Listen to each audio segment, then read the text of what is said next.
Bom, senhores, antes de eu dar uma enxurrada de dados, gráficos e imagens na lata dos senhores, eu quero passar uma coisa para os senhores que vocês precisam ouvir.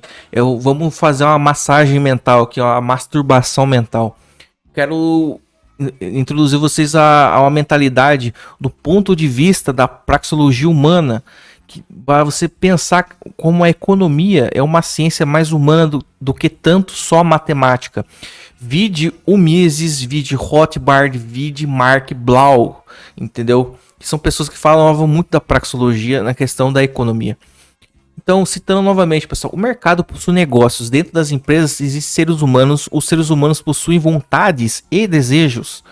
Então, o desejo de um melhor conforto, pessoal, ter abundância de recursos para viver, uma vida confortável, você dar uma vida melhor, uma vida para você, para o seu filho, para sua família, independe do que acontece na história. Entendam isso. Independe do que acontece na história, independe do que governos fazem, atos terríveis de pessoas, inflação, ditaduras. As pessoas que estão dentro das empresas, espíritos empreendedores que carregam o mundo nas costas. As empresas são motivadas pela ambição da melhora, evolução, tecnologia, conforto. Isso advém da geração de riquezas, recursos, desde a melhora como ser humano, a evolução, a tecnologia e como consequência o conforto vem disso. Isso advém da geração de riquezas, recursos desde alimentos a bens de consumo, prestação de serviços. As necessidades de consumo para atingir a felicidade levam à demanda chamada, como eu disse anteriormente, demanda do consumidor. Quem tem a visão de lucrar atendendo essa demanda, satisfaz a alegria do que paga e consome. Quem produz se alegra, por quê? Ele lucrou com a sua oferta, então esse pode agora comprar outra coisa através da oferta de outra pessoa buscando a satisfação. Isso é a motivação básica da humanidade. Pode destoar às vezes completamente egoísta, mas esse egoísmo individual ele leva desde que os seres humanos não se desviem da sua fraternidade. No caso, algo que já foi provado muito difícil no tempo, né? Porque existe muitos problemas sociais de ego na humanidade. Porém, tirando esse problema da fraternidade, a geração de riqueza, a evolução da tecnologia, como por exemplo, as revoluções industriais, a 1.0, a 2.0 e a atual, a tecnologia do século XX, que foi a era em que diminuímos a pobreza extrema global de mais de 50% para menos de 10% dos habitantes do planeta. Isso que os habitantes do planeta eram apenas 1 bilhão de pessoas ali em 1800 e bolinha e passamos hoje para 8 bilhões e média. Ou seja, temos mais pessoas no mundo e menor pobreza. Evolução, o capitalismo trouxe evolução. A ambição da felicidade e satisfação melhoraram as condições de vida de toda a humanidade.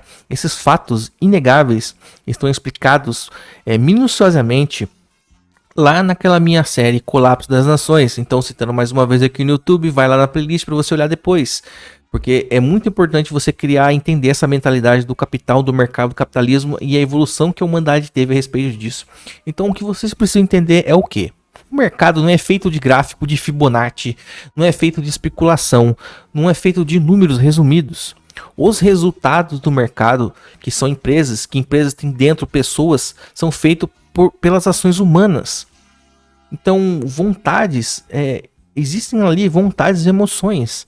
Por isso que as pessoas que fazem trades se lascam bastante, pois gráficos não podem prever ações humanas. São esses humanos, espírito humano da vontade que move a roda da riqueza do planeta. Todas essas pessoas possuem agência, ou seja, todo mundo faz alguma coisa. Todo mundo tem uma função, pode ter uma função social, tem uma habilidade, habilidades diferentes. Podem ter ideias novas, inovadoras, evoluir de suas próprias consciências e tomar atitudes na humanidade. E podem ser atitudes ruins que destroem a sociedade, como guerras, ou até mesmo buscar novas tecnologias, como fez Nikola Tesla sozinho, com as ideias de sua cabeça, por exemplo. Então, isso que eu estou falando para vocês vai levar a... eu tenho que dar essa introdução para você entender essa mentalidade de praxeologia, que as ações humanas que fazem geralmente a economia, explicar para você entender, o estudo entrar melhor na cabeça dos senhores. O mercado, porque ele por ser feito por humanos, nada mais é um organismo vivo que busca lucrar para atingir sua própria satisfação. Não o dinheiro por si, pois o dinheiro ele é uma ferramenta apenas, não o fim das coisas. Então ele é sim o meio de se obter as coisas. Quem obtém poder aquisitivo e capital após atingir e ter essa ferramenta em abundância, irá buscar automaticamente a usar essa ferramenta, o dinheiro, para obter satisfação. Então, pois como a abundância dessa ferramenta se alcança a liberdade dentro do mecanismo capitalista, que sempre o de cima está consumindo mais, está ao mesmo tempo distribuindo sua riqueza ao consumir para os de baixo da escala capitalista, como uma cascata jorrando para baixo. Entendeu, pessoal? Desde o mais próspero ao menos próspero, lá por perto da base da pirâmide. O abundante, gerando empregos, riqueza, consumo, melhores condições de conforto da sociedade, mesmo que sua motivação seja egoísta. Porém, o que eu vejo só como grande problema é o problema do ego humano, como já disse, em querer dominar o próximo e escravizar por desvios de personalidade. Provado nas eras como fizeram grandes figuras anti-humanas, vamos dizer assim, como Stalin, Nicolás Maduro, Solano Lopes, diversos insanos tiranos. A questão é que o que prova que o espírito humano e sua vontade é inabalável é o próprio desempenho do mercado nos séculos. O mercado passa por crises, as pessoas, ou seja, mercado entenda seres humanos e empresas, passaram por crises, pandemias, guerras e etc. Então eu vou chegar aqui a respeito de um estudioso de economia chamado Jeremy Siegel. Então esse Jeremy Siegel sentou a bundinha dele na escrivaninha e falou assim: vou buscar estudar economia durante a história, esses dados eu vou botar num livro. E ele fez um livro que se chama Ações para o Longo Prazo, que serão para os senhores a evidência incontestável que acerca de praxeologia, da evolução do mercado, a importância do capitalismo na humanidade e que ações, empresas, pessoas vencem qualquer outros investimentos que poderão garantir a nós um futuro digno. Então, senhores, essa aqui é a figurinha Jeremy J. Siegel. Esse cidadãozinho aqui, que nada mais é que um estudante de economia, né? Um estudante não, né? Olha a idade do cara, não posso chamar de estudante, mas um especialista no assunto.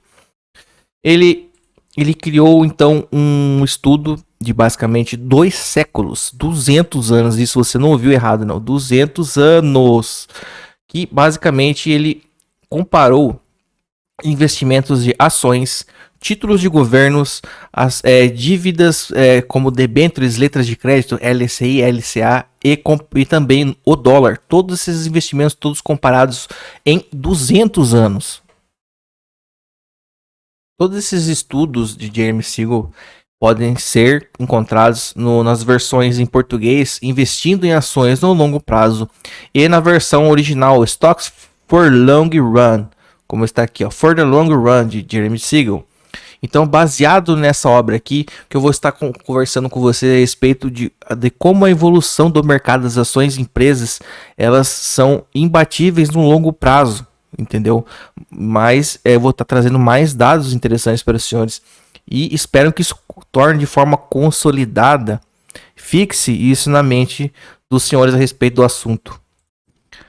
Bom, senhores, explicando mais ou menos a obra do Jeremy Siegel, o que ele fez? O Jeremy Siegel, ele pegou 200 anos de dados dos Estados Unidos, do mercado como um todo. Ações, títulos do governo, debêntures, LCI, LCA, que lá no país americano se chamam bills, né, contas, dólar e ouro. Então, e ele não fez o estudo só nos Estados Unidos, o cara teve o culhão de sentar e estudar muitos países, como está aqui na imagem: Austrália, Canadá, Suíça, Inglaterra, Alemanha, França, Suécia, Japão e a casa do caralho. E todos os comparativos em maioria desses países acabou se mostrando que as ações garantiram melhores condições para as pessoas em todos os cenários. E considerando, de novo, o longo prazo, ele fez um estudo de 200 anos. Lógico, você vai falar assim, nossa, Yane, caralho, eu não vou viver 200 anos, cara, para poder esperar investimento em ações frutificar, para mim ter MIF, para mim me aposentar. Mas calma aí, meu gafanhoto desesperado, enérgico, né, apressado e ansioso. O que eu vou estar mostrando para vocês é que nesse longuíssimo prazo, os ativos de ações são vencedores, o mercado vencedor. Mas também no longo prazo de 20, 15, 10, médio prazo, às vezes de 5 anos, as coisas funcionam bem também. Então, o que a gente precisa considerar também? E quais são as diferenças para mim poder comparar isso depois com o mercado brasileiro, que é um mercado emergente e subdesenvolvido, não dá para comparar diretamente. Então, o que eu vou dizer para você a respeito do que isso tem que ser entendido para você deglutir toda a informação de Jeremy Siegel de forma sucinta. Em torno de muito mais de 50% do povo americano usa a bolsa de valores como forma de renda passiva para contemplar sua aposentadoria. Existe uma cultura já no país secular a respeito. Então, as pessoas investem nas próprias empresas e isso faz aumentar a geração de riqueza no país de forma exponencial, entendeu? Porque as pessoas lá têm a consciência, têm a cultura, têm esse ensino em si, entendeu? Como uma coisa que é discutida na sociedade. Você vai num barzinho, você senta para conversar com qualquer pessoa a respeito de um ativo. A maioria das pessoas vai saber conversar com você a respeito de investimento e de ações, principalmente porque é uma coisa que está geralmente ali em torno de 50, 70% da população rodando o assunto ali, entendeu? Aí nós temos nosso querido mercado, nosso querido país Brasólia Bostil. Mercado subdesenvolvido. Qual é a realidade do Bostil Intancável? Em torno de menos de 4% do povo do Brasil, das pessoas, investem na própria bolsa. E desses 4% dos investidores CPF, pessoas físicas brasileiros, são apenas especuladores, ou seja, não são pessoas que realmente investem nas empresas com visão de querer ser sócios para estar recebendo renda passiva de dividendos. Então a maioria dessas pessoas ainda são especuladoras, cara. E existe o mercado brasileiro, assim como todos os outros mercados, estimulam aqui principalmente muito mais a especulação. Porque a especulação é o seguinte: a maioria das pessoas especuladoras perde. Eu tenho esse estudo já em outros vídeos que 0,003% lá, tipo, de 25 mil traders, somente 13 traders conseguiram viver de forma constante durante anos, obtendo uma renda de 6 mil mensal. E tenho esse dado lá nos outros vídeos, no Volcel, acho que é no Stonks Master, tá lá, tem link, tem tudo lá. Então a questão é a seguinte: como tem menos pessoas investindo no mercado subdesenvolvido de Brasólia, o mercado, a nossa bolsa, as nossas empresas, existem maiores assimetrias e oportunidades de crescimento. O que isso significa? Tem menos pessoas olhando para algumas empresas de setores específicos. Como eu disse, só 4% das pessoas investem no próprio país aqui nas empresas. Sendo desses 4%, a maioria só especula, não tá nem aí se aquela empresa, quem tá lá dentro, o que ela faz, de onde ela tira a renda. Não, a pessoa só quer comprar na baixa e vender na alta. Todo mundo tentando acertar o cozinho da mosca. Isso faz o quê?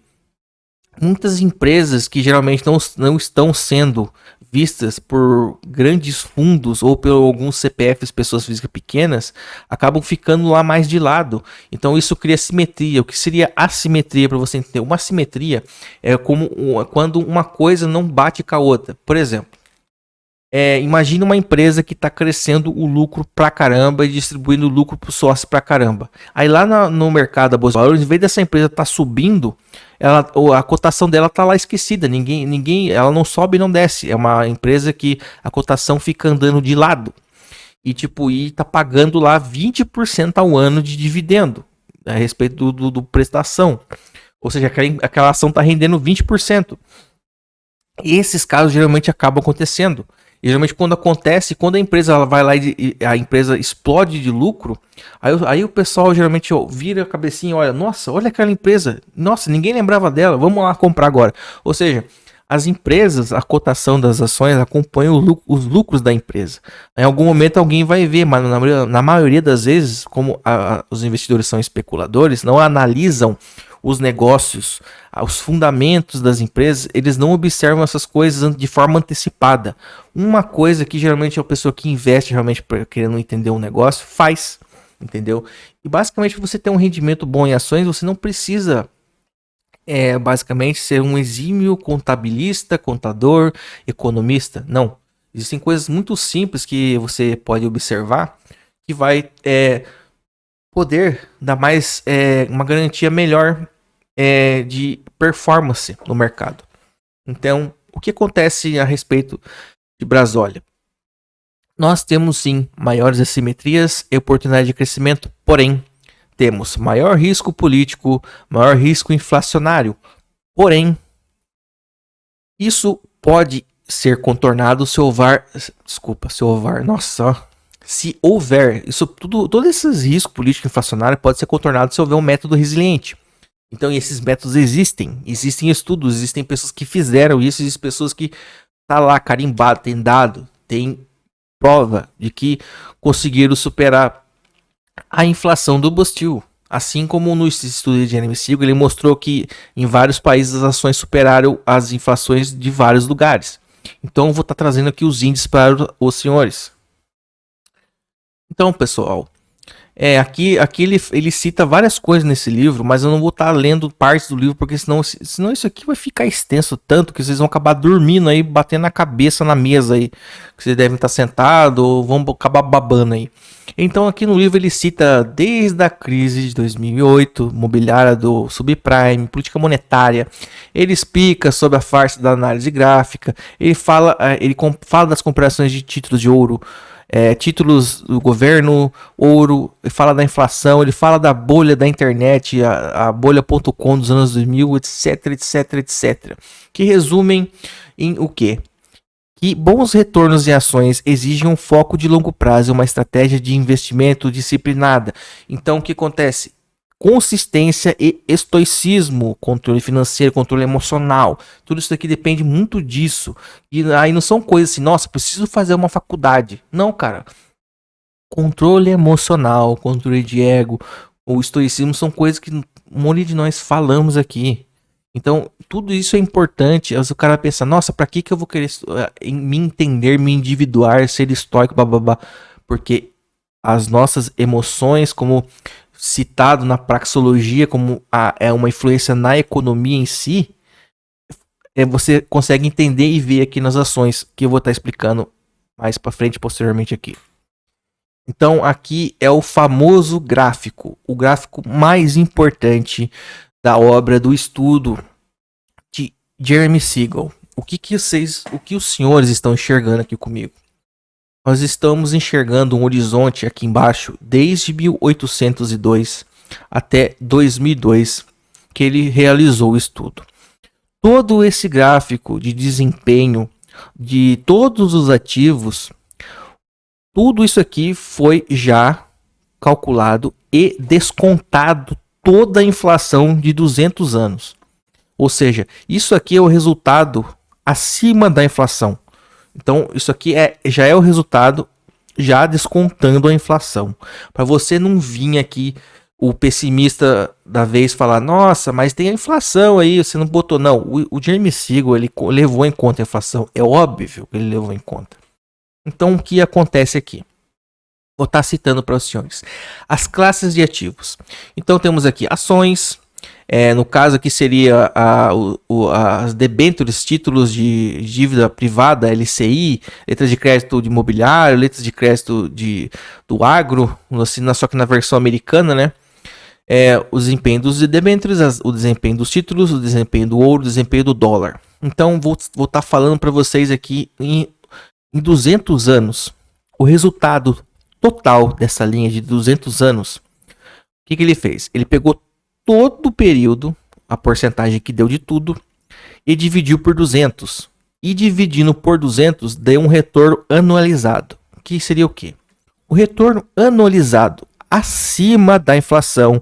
Preste bem atenção nesse detalhe. Todo o resultado aqui é acima da inflação. Significa o quê? Que ações no longo prazo renderam ao ano 6,6% acima da inflação. Em primeiro lugar. Em segundo lugar, títulos de dívida privada renderam 3,6% acima da inflação, anualizada em 200 anos. Títulos do governo acompanharam 2,7% acima da inflação. O ouro, nessa janela de 200 anos, rendeu acima da inflação 0,7% acima da inflação. O dólar, olha só que interessante, o pessoal fala tanto do dólar. O dólar, em 200 anos, ele teve uma perda de 1% e quase 1,5% ao ano, fora a perda da inflação, ou seja, desvalorizou muito. Ou seja, você pode observar no gráfico aqui, por exemplo, o dólar está aqui basicamente, ó, acompanha a linha do ouro. Só que o que acontecia, meus caros confrades? A gente tem aquela situação que até 1971, ó, daqui para trás, o dólar tinha lastro em ouro, entendeu? E o que aconteceu? O dólar veio acompanhando o ouro até quase aqui, ó, a partir aqui da crise de 29, a primeiro crash da bolsa americana. Aí você vê que o dólar foi pro espaço aqui só caindo e o dólar foi subindo. Porque, querendo ou não, as reservas de valor são para onde as pessoas correm em épocas de crise. Então, aqui no gráfico você vê principalmente aqui, ó, em 1971, quando o Nixon acabou com o padrão ouro, o dólar, eles começaram a imprimir dinheiro de uma forma louca, de forma desenfreada, e por isso o dólar desvalorizou 1,4% a mais, além da inflação, ou seja, cara, foi uma perda muito grande no longo prazo. Então, em 71, a gente vê que aconteceu aqui, ó. Olha, em 71 o ouro não significa que o ouro valorizou pra caralho, mas significa que a paridade se perdeu muito aqui referente ao dólar. Ou seja, quanto mais o político faz cagada, faz bosta, imprime dinheiro e cria inflação, mais os ativos de reserva de valor, eles mantêm o valor ou sobem de valor. Mas aqui nessa janela de 200 anos, o que aconteceu? As ações venceram todos os investimentos. Como que funcionou essa questão aqui? O Jeremy Siegel simulou um dólar investido em 1802 em cada ativo. Então o que aconteceu? $1 em ações se tornou 704.997 dólares. Ou seja, multiplicou-se 704 mil vezes. Isso em porcentagem fica uma porcentagem absurda. Então, no resultado final analisado, as ações ganharam 6,6% acima da inflação em 200 anos no longo prazo. Debêntures. R$1 em debêntures em 200 anos se tornaram 1.778 dólares. Em segundo lugar. Em terceiro lugar, os títulos do governo, ou seja, os tesouros direto. $1 em tesouros e títulos se tornaram 281 dólares. R$1 em ouro tornou-se 4 dólares e 52 e $1 em $1, desculpa, eu tava falando errado. $1 se tornou 50 centavos depois de 200 anos, ou seja, perdeu 50% do poder de compra em 200 anos. Olha, então aqui é um estudo muito extenso de longuíssimo prazo.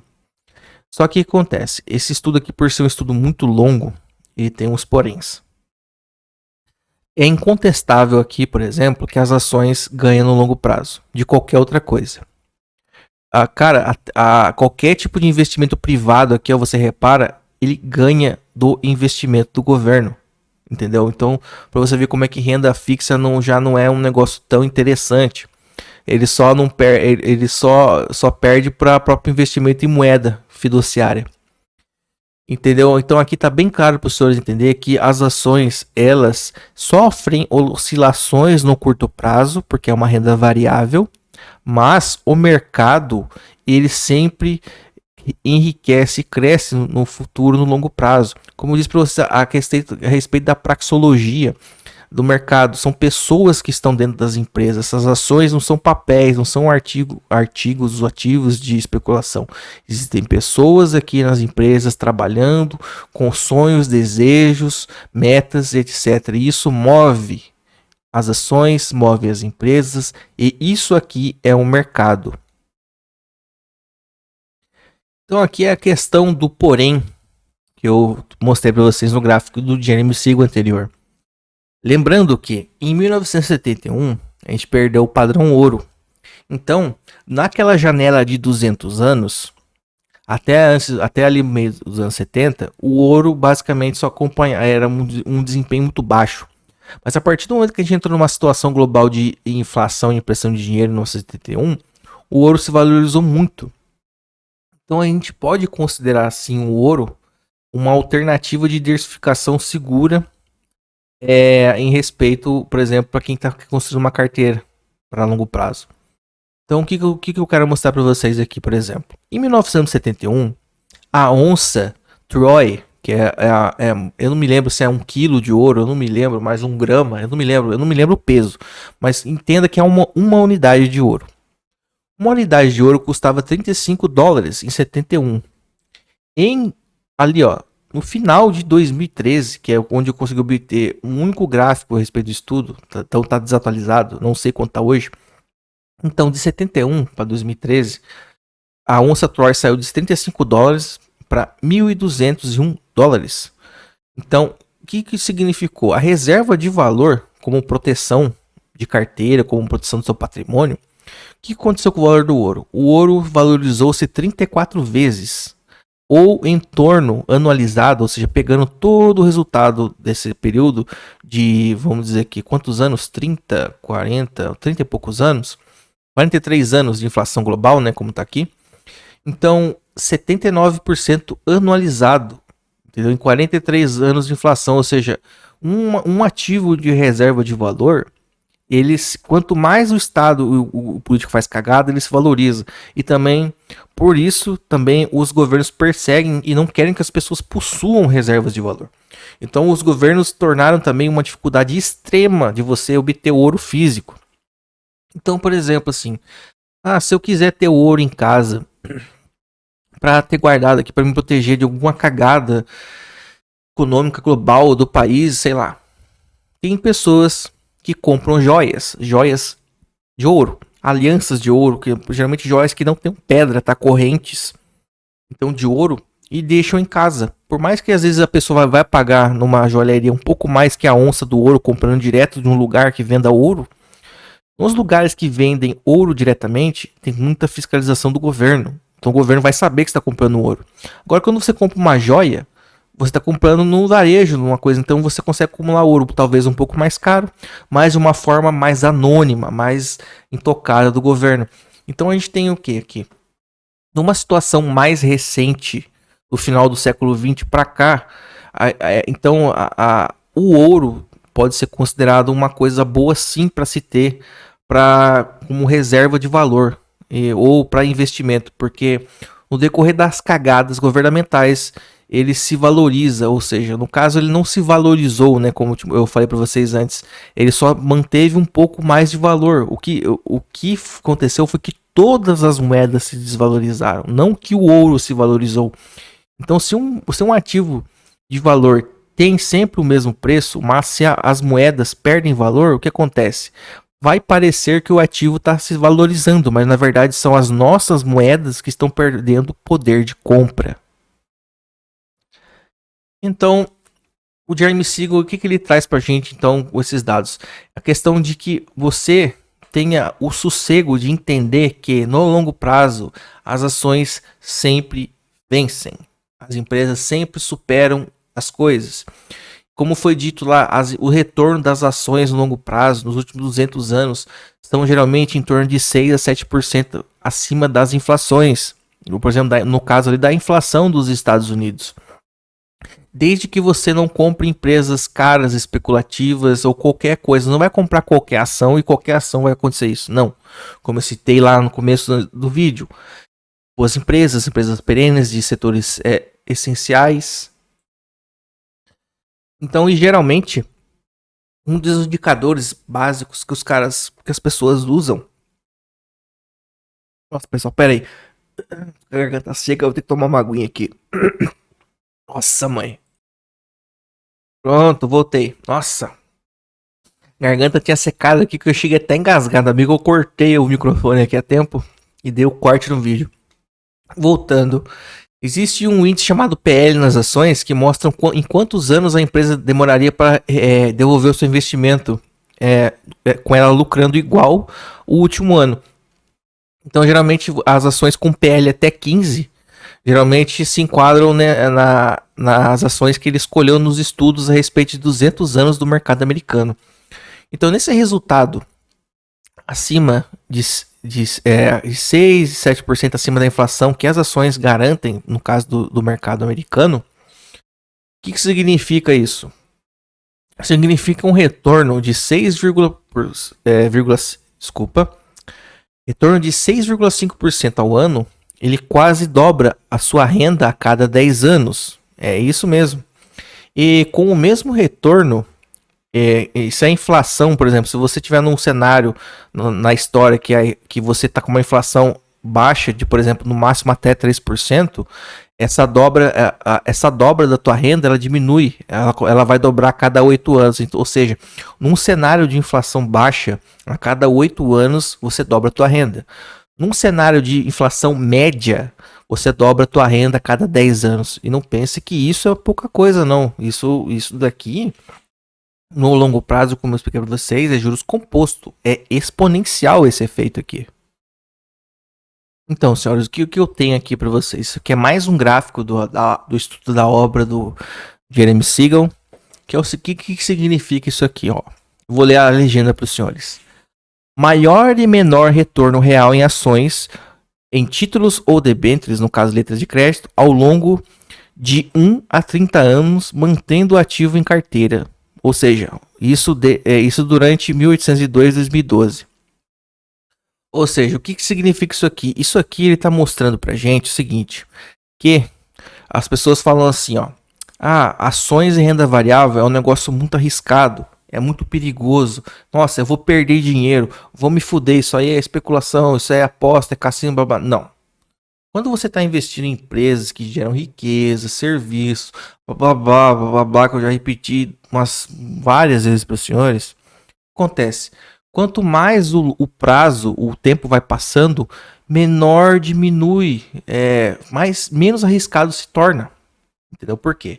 Como eu disse, as empresas vão crescendo, vão gerando renda, o lucro das empresas vai crescendo, a cotação das empresas vão crescendo, e como o seu capital inicial vai multiplicando de forma exponencial, toda a variação de cotação das ações, etc., vão se tornando insignificantes no longo prazo. Entendeu? Então o que a gente tem no gráfico aqui, ó? Ele fala dos melhores e piores estágios em porcentagem de cada ativo. Yanni, agora você fudeu com a minha cabeça, não tô entendendo mais merda nenhuma. Eu vou explicar para os senhores.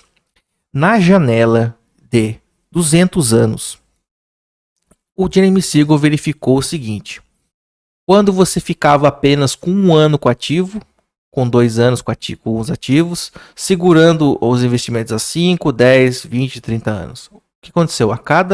Em cada período de tempo com os ativos, o nível de risco de variação de patrimônio, ou seja, da variação do valor dos ativos, quanto mais tempo se passa, menor o risco se torna. Então, o que isso significa aqui? Por exemplo, segurando os ativos por 1 ano, no melhor ano das ações, em 200 anos. Em 200 anos houve um ano excepcional de valorização das ações. No melhor ano, as ações subiram 60%. Em 1 ano segurando um ativo em 200 anos, o pior ano de uma ação foi uma queda de quase 40%. Então isso aqui é o risco do curto prazo das ações. O risco de curto prazo em dívidas privadas ou letras de crédito, no melhor ano de upside, as letras de crédito subiram 35%.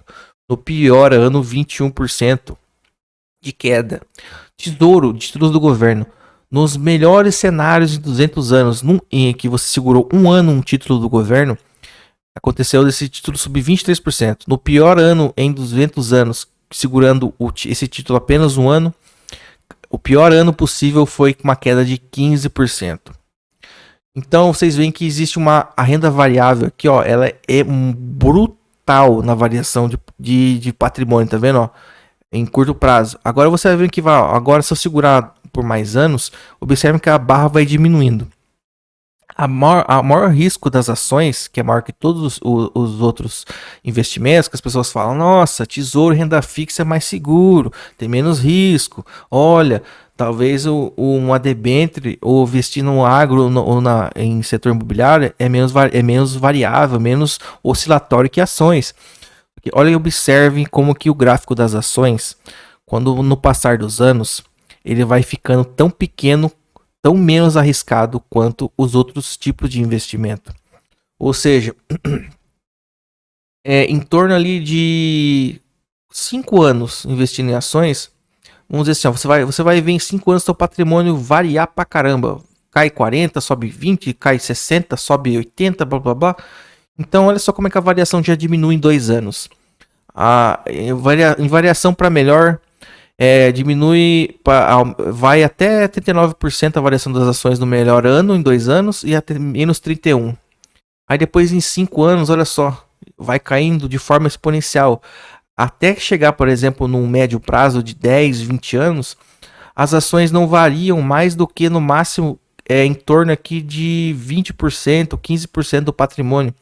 Isso daqui, sendo que isso daqui você já vai estar com um capital muito maior do que o capital que você colocou, então esses 10% aqui vai ser um valor ridículo do que você realmente investiu, porque o resto vai ser só juros variando no valor do patrimônio. Espero que vocês tenham e estejam conseguindo entender, acompanhar meu raciocínio. Então isso aqui mostra que numa janela de longo prazo, por exemplo, de 30 anos, o risco das ações praticamente se igualam ao risco dos títulos de dívida pública. Ou seja, só que acontece, basta o que garante o sucesso do cara nesses quesitos? O cara entender que o mercado no curto prazo é especulativo. Então as ações vão ter essas variações absurdas aqui. Nossa, subiu 60, caiu 40.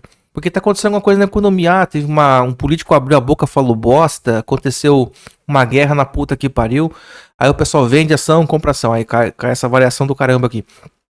Se você investir numa empresa perene, que tem uma receita previsível, como empresa de utilidade pública e serviços essenciais, cara, independente do que acontecer, meu amigo, as pessoas vão usar luz, água, vão usar internet, como eu expliquei para vocês. Então, essa variação de curto prazo pouco importa para você, cara. Você vai estar recebendo dividendo nesse período todo aqui e vai estar com o dividendo comprando mais ações, mais ações, mais ações. E a bola de neve da riqueza vai acontecer. É só você não dar bola, não ser um bobo alegre emocionado, que quando vê, nossa, eu tinha 500 mil ações, agora meu patrimônio caiu pela metade, 250 mil, meu Deus, eu vou vender no prejuízo porque o mundo vai acabar. Cara, na pandemia do 19 não acabou, o mundo não acabou na gripe espanhola, cara. Como eu disse, a praxeologia das empresas, as pessoas superam os problemas pela motivação de serem felizes e melhorar suas condições de vida. Então, ações são isso, empresas que têm pessoas dentro. É isso que faz as ações serem exponencialmente enriquecedoras e garantir também o futuro das pessoas, como eu disse. Dá para você ter a previdência de renda passiva com isso daqui. E aqui está mostrando, provado para vocês que o risco maior das ações é só no curto prazo. Do médio e longo prazo, isso daqui ele vai basicamente se anulando com o tempo. Como sempre tem um coleguinha que vem falar assim, Yanni, mas os Estados Unidos é um país foda pra caralho. Os Estados Unidos não dá pra comparar com o resto do mundo. O mercado dos caras, os caras são empreendedor, são pica das galáxias e blá blá blá. Beleza. Lembra que eu disse para vocês no início do estudo que o Jeremy Siegel estudou vários países e vários cenários com ações? Então, senhores, esse aqui é o gráfico que ele fez estudando 200 anos de várias bolsas de vários países. Então, aqui, ó, retornos internacionais reais sobre ações, títulos e letras dentre 1900 a 2012. Não são 200 anos, como eu disse aqui anteriormente, desculpa. Nesse caso aqui, ele conseguiu dados apenas desde 1900 para conseguir comparar todos esses países. Então, o que você observa aqui, ó? Ele comparou Itália, Bélgica, França, Alemanha, Espanha, Japão, Irlanda, Noruega, Suíça, Holanda, Dinamarca, Finlândia, Reino Unido, Canadá, Nova Zelândia, Suécia, o próprio Estados Unidos, Austrália e África do Sul. E por último, no caso, ele fez uma média mundial do rendimento de todos esses ativos, até uma média do mundo. E vocês observam o seguinte, Aqui na legenda, o que é mais escuro são ações. O que é cinza é títulos, o que é branco são letras de dívida privada. Então observem aqui, ó. A barra preta, que são ações, em todos os cenários, em todos esses países, que aqui tem países de terceiro mundo, como a África do Sul, tem Itália, que é mais ou menos, tem a Bélgica, a Alemanha, país rico para o caralho, o Japão, país desenvolvido pra caramba. Então tem de tudo um pouco aqui. Em todos os países, as ações foram superiores a tudo. Os títulos dos tesouros de todos esses governos e os rendimentos de todas as dívidas, os títulos de dívida privada, debêntures LCI e LCAs. E observem que curioso, não? As bolsas da Austrália e da África do Sul foram muito mais rentáveis do que a própria bolsa americana das ações dos Estados Unidos. Aí você me pergunta, uau, por que ninguém comenta disso, Yanni? Eu vou explicar para vocês, senhores. Países emergentes, como por exemplo a África do Sul, aqui não tem o Brasil, né? Mas pode colocar o Brasil como exemplo, é aquilo que eu disse para os senhores. Poucas pessoas estão olhando aquele mercado, aquele país, aquela economia, aquelas empresas. Então, existe maior assimetria, existe também maior risco. Porém, usando um método resiliente, um método estoico, você sabe ver empresas perenes, como eu disse, e independente de qualquer país que você observar, um mínimo de estabilidade econômica e que exista livre mercado, vai acontecer um efeito de enriquecimento, porque como eu disse, o mercado, pessoas, empresas querendo evoluir, melhorar suas vidas, terem satisfação, supera qualquer coisa, por mais que o Estado esteja fazendo inflação e fazendo uma caralhada de coisa para atrapalhar todo mundo. Ou seja, no final desse gráfico aqui, para terminar, ele teve a média do mundo. Então, até a média de todos os países do mundo que ele conseguiu dados, as ações superaram, olha que absurdamente, qualquer outro investimento. Você observa que nessas linhas tem a porcentagem. Então, a média do mundo de rentabilidade das ações está em torno aqui, ó, entre 4 e 6. Então, vamos colocar aqui, ó, em torno de 5,5% acima da inflação. Lembrem-se, esses resultados são acima da inflação. O que está escrito aqui? Retornos reais sobre ações internacionais. Então, tá aqui mais um dado interessante para fixar na mente dos senhores. Então, aqui um dado político, né? Os políticos, eles fazem cagadas atrás de cagadas. E aqui a gente tem, por exemplo, a performance de ações, das principais ações que são mais negociadas, por exemplo, nos Estados Unidos, na questão de commodity. Porque commodity é uma coisa que o valor é definido internacionalmente, né? Então, independente do presidente que teve, desde Reagan, Obama, Nixon, George Bush, Bush pai, Ford, Clinton e Carter, desde 1970, ali 71, fim do padrão ouro, muita cagada, até 2014, nesse gráfico aqui, que é pelo índice S&P GSI Index Levels, você observa o que? Esse aqui é o gráfico do mercado dos Estados Unidos. Boas empresas sobrevivem a cagadas e ruídos de governo no longo prazo. Por mais que você veja que o mercado vai variando, tem topo, tem fundo, no longo prazo tudo sobe. O mercado sobe caindo. Então me chega aqui, nossa, Yanni, que gráfico cheio de desenho, parece até aqueles desenhos do plano do coiote, do desenho do Papaléguas lá. Não é, pessoal. Eu mostrei para vocês que os políticos fazem muita bosta até nos Estados Unidos e o mercado dos Estados Unidos saiu voando no longo prazo. Então aqui a gente vai conversar, eu já mostrei esse gráfico uma vez no vídeo Stonks Master. Estou trazendo ele novamente aqui para falar da história do Brasil, do mercado brasileiro, o Ibovespa, que é um índice de bosta, que eu também vou explicar por que ele é um índice de bosta depois. Mas mesmo sendo um índice de bosta, mesmo sendo bosta, ele ainda subiu. O mercado brasileiro ainda evoluiu, porque como eu disse, mercados são empresas, empresas são pessoas, praxeologia. Então o que a gente tem aqui, meu pequeno gafanhoto? Tem um gráfico do Brasil, dezembro de 1967 até dezembro de 2017. Significa o quê? Nada mais do que 50 anos do mercado de Brasólia. Então, observa o gráfico aqui, ó, que por ser um mercado emergente, os picos de fundo aqui são violentos, cara. Parece até um eletroencefalograma isso aqui, cara, um eletrocardiograma. Então, a gente teve muitos acontecimentos políticos de merda e situações de bosta nesse país. Mesmo assim, as empresas resilientes sobreviveram, o mercado sobreviveu, a vontade do brasileiro, das pessoas melhor de vida sobreviveu, moveu o mercado. Então a gente tem aqui, ó, desde 69, 67, 68, 69 até 87, 88, o governo militar. Observe que a gente teve aqui um pico ali no início do governo militar, aí depois começaram as cagadas do governo militar. A gente teve aqui também teve muito investimento militar em infraestrutura, um milagre econômico dos anos 80. Para quem gosta de história sabe do que eu tô falando. O governo militar foi um governo muito investidor em infraestrutura, construiu usina elétrica de Itaipu, entre diversas outras coisas que são importantíssimas e têm consequência até hoje no país, como por exemplo as rodovias federais, muitas foram construídas aqui no governo militar. E então no final ali do governo militar, quando estávamos quase na redemocratização, entre aspas, nessa atual constituição, um viés bem pouquinho socialista, para não dizer com ironia outra coisa, ali no início da democratização a gente teve um pico de mercado. Então, aí depois o mercado caiu de novo. Por quê? Hiperinflação. Veio muita cagada da colheita do milagre econômico militar e quando colocaram o governo na mão de civis incompetentes, para variar, começou a dar tudo muito errado. Então aconteceu o quê? O governo José Sarney. O Sarney começou a pegar a inflação e começou a fazer aquelas famosas atitudes que todo pessoal que tem indícios de ser mais populista faz.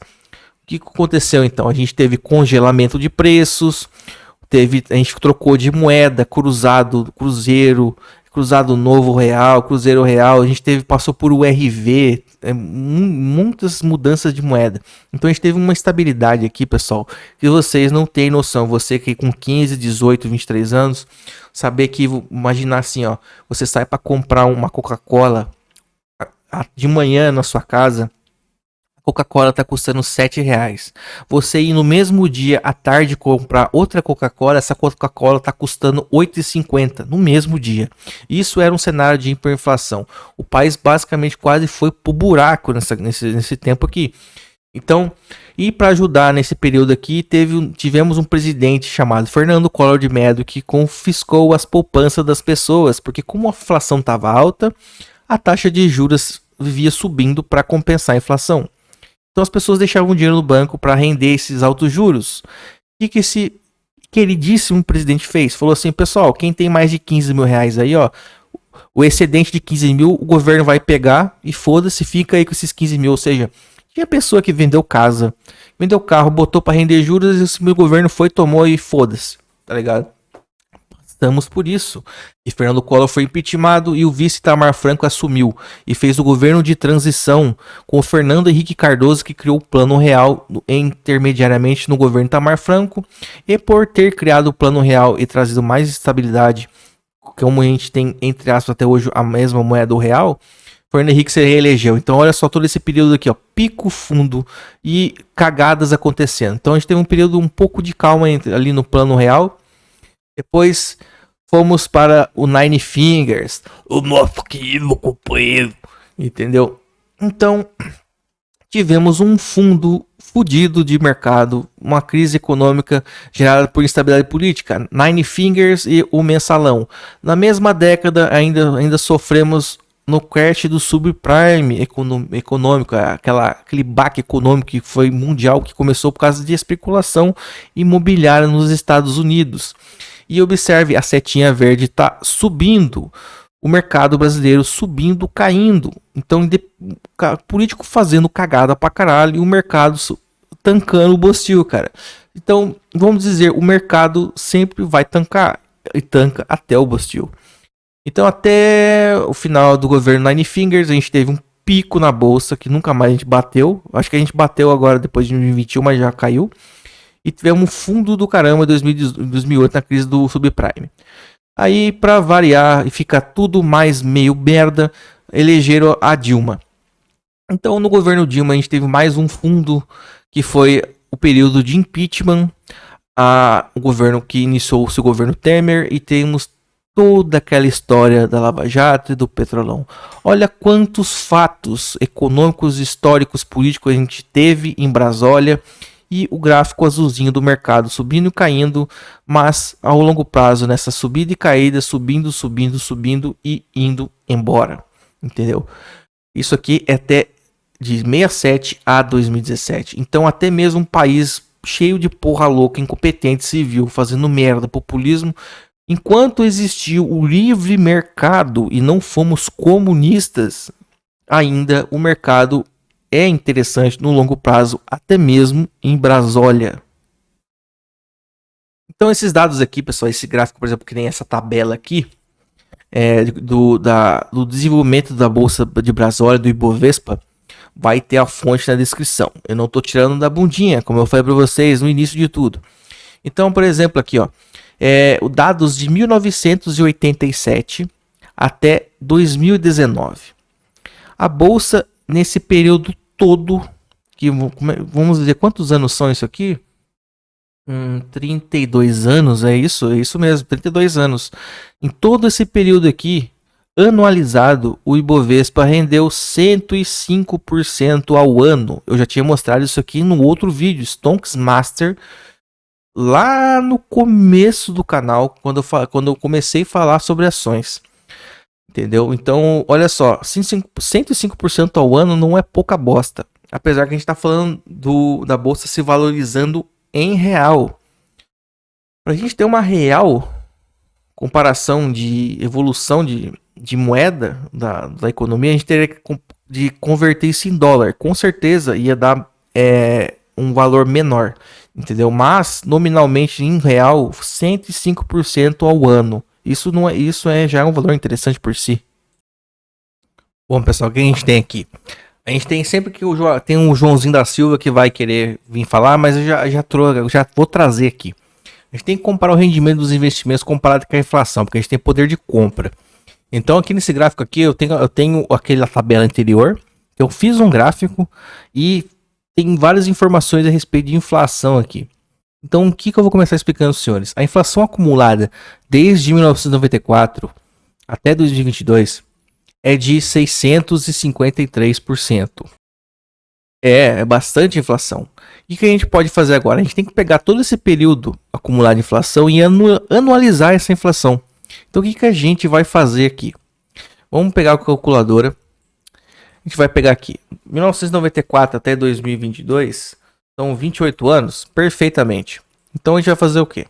A gente vai pegar esse valor 653 dividido por 28 anos. Vamos analisar.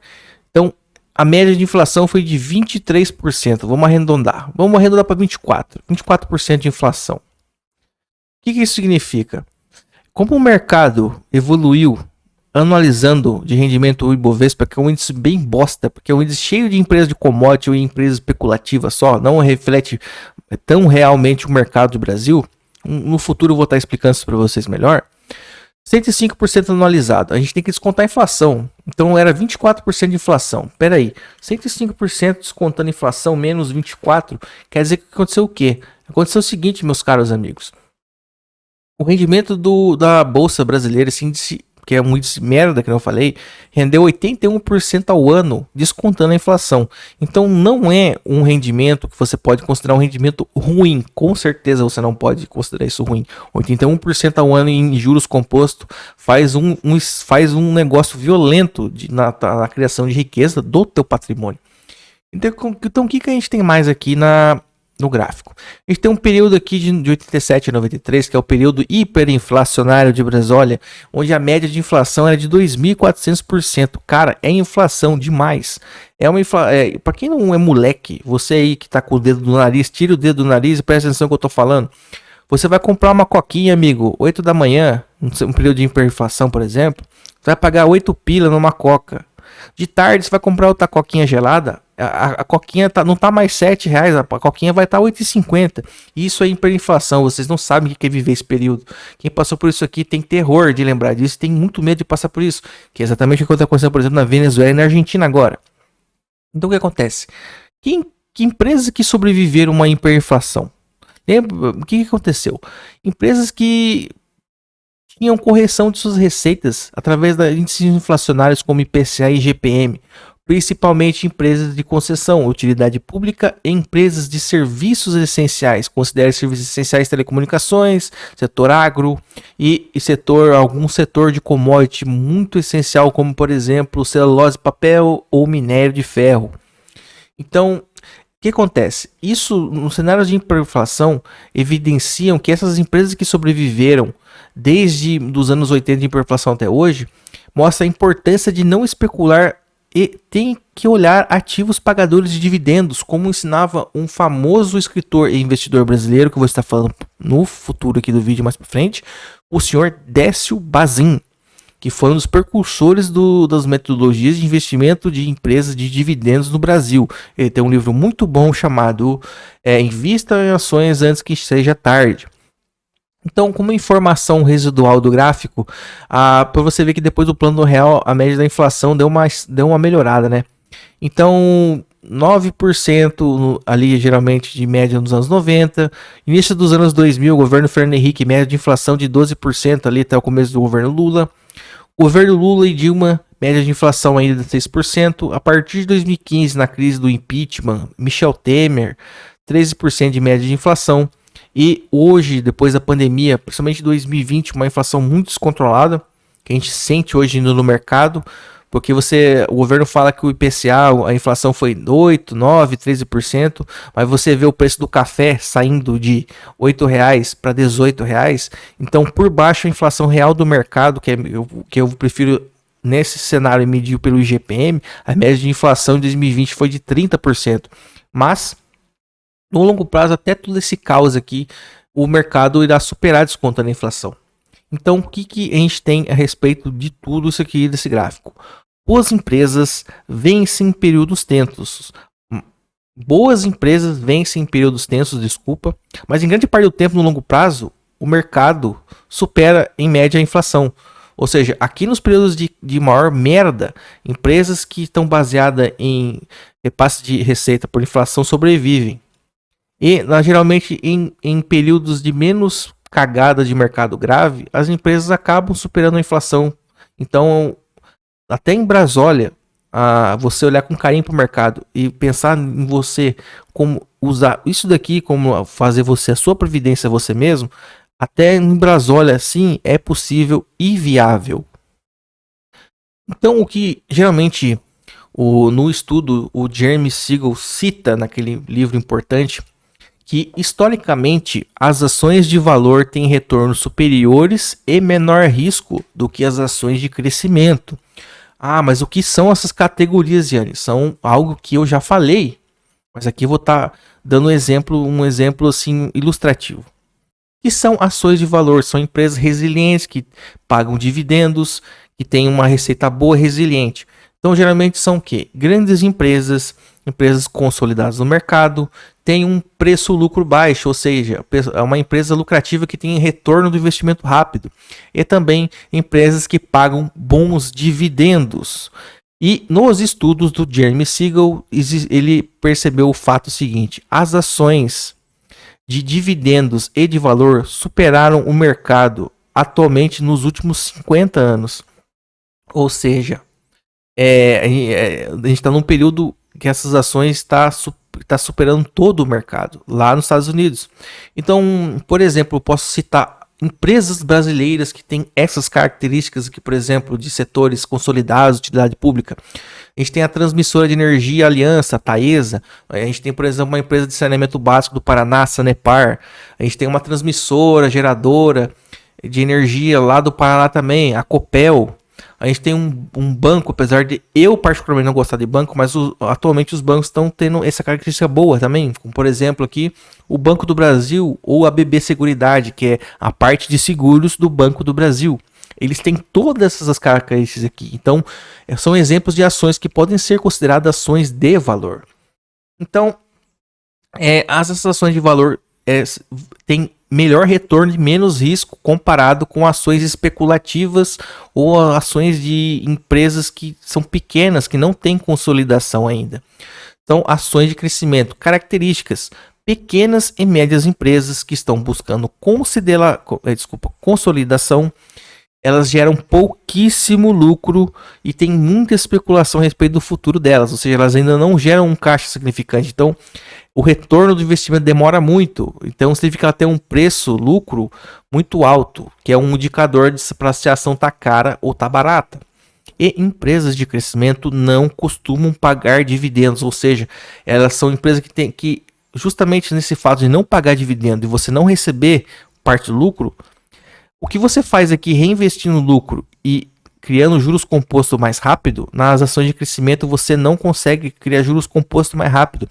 Você está exclusivamente na mão da empresa e nos dados que ela deu ali para você acreditar na hora que ela abriu capital na bolsa e esperar que ela realmente concretize todos os projetos dela. Então, por exemplo, ações de crescimento, né? Temos aqui a empresa, por exemplo, a Neogrid, que é uma empresa que desenvolve softwares de soluções de sistemas para empresas. Nós temos, por exemplo, aqui a Aeris, que é uma empresa que abriu capital nos últimos 2 anos, se não me engano. Ela constrói pás para geradores de geração eólica. Nós temos aqui a Ocean Pact, que é uma empresa que lida com resíduos, com cuidados do mar e várias outras coisas, questão de hídrica, tem a ver com o oceano ali, trabalhos ali marítimos, etc. Então essas aqui são ações de crescimento que têm muito mais risco, retorno mais demorado, não pagam dividendo e são empresas que têm mais risco de quebrar. Porque que acontece? Uma grande empresa, quando sofre uma crise econômica, geralmente ela tem milhões ou bilhões em caixa para queimar em situações em que aconteceu alguma tragédia na sociedade humana e vamos passar por uma recessão. Agora, ações de crescimento, pequenas e médias empresas têm muito pouco caixa ou tem nenhum caixa. Ou seja, em horas de crises, como citado, qualquer crise, essas empresas não têm caixa para ficar queimando. Ou seja, se ela começar a ter débito, dever, não conseguir gerar lucro, ela não vai ter uma reserva de dinheiro num banco ou numa reserva de alguma coisa para arrancar de lá e pagar os fornecedores e etc, etc. Elas vão quebrar, entendeu? Por isso que ações de crescimento têm um maior risco e geralmente essas ações de dividendos aqui acabam tendo um resultado superior. Por quê? Empresas de dividendo, você reinveste dividendo, gera lucros de juros compostos mais rápido. Empresas de crescimento, geralmente são essas empresas muito arriscadas. Só que às vezes essas empresas dão umas porradas para cima, como por exemplo a Magazine Luiza, que subiu em torno de 20.000% desde 2015 a 2019. O que acontece, amigo? Você vai ficar tentando acertar uma ação de crescimento, é uma aposta, que é uma coisa que você não sabe se vai dar certo, ou você vai querer uma empresa já consolidada que tem todo esse sistema que você pode gerar juros compostos acompanhando empresas já consolidadas. Então vai muito da pessoa, mas o resultado vencedor em ações empresas de dividendos, de ações de valor, têm resultados melhores e superaram o mercado nos últimos 50 anos.